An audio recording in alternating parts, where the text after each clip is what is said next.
ನದಿಗಳ ನಾದದಲ್ಲಿ ಜನಿಸಿದ ಕಾವ್ಯ, ಪರ್ವತಗಳ ನೆರಳಿನಲ್ಲಿ ಬೆಳೆದ ಪರಂಪರೆ. ಈ ಚಂದದ ಗಂಧದ ಗುಡಿಯೇ ಕರ್ನಾಟಕ.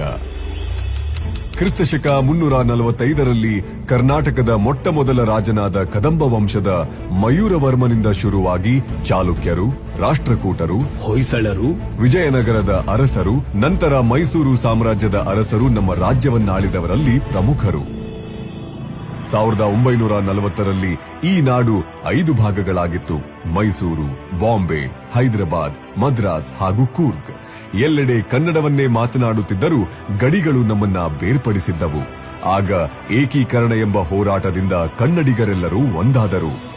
1956 ನವೆಂಬರ್ 1ರಂದು ಕನ್ನಡ ಮಾತನಾಡುವ ಎಲ್ಲ ಪ್ರದೇಶಗಳು ಒಂದಾಗಿ ಮೈಸೂರು ರಾಜ್ಯ ಎಂದು ಹೆಸರಾಯಿತು. ನಂತರ 1973ರಲ್ಲಿ ಮುಖ್ಯಮಂತ್ರಿಗಳಾದ ದೇವರಾಜ್ ಅರಸವರ ನಾಯಕತ್ವದಲ್ಲಿ ಈ ನಾಡು ಕರ್ನಾಟಕ ಎಂದು ಮರುನಾಮಕರಣವಾಯಿತು. ಕೆಂಪು ಹಳದಿ ಬಾವುಟದಿಂದ ಎದ್ದ ನಾದವೇ ಜೈ ಕರ್ನಾಟಕ. ನಿಮ್ಮೆಲ್ಲರಿಗೂ ಕನ್ನಡ ರಾಜ್ಯೋತ್ಸವದ ಶುಭಾಶಯಗಳು.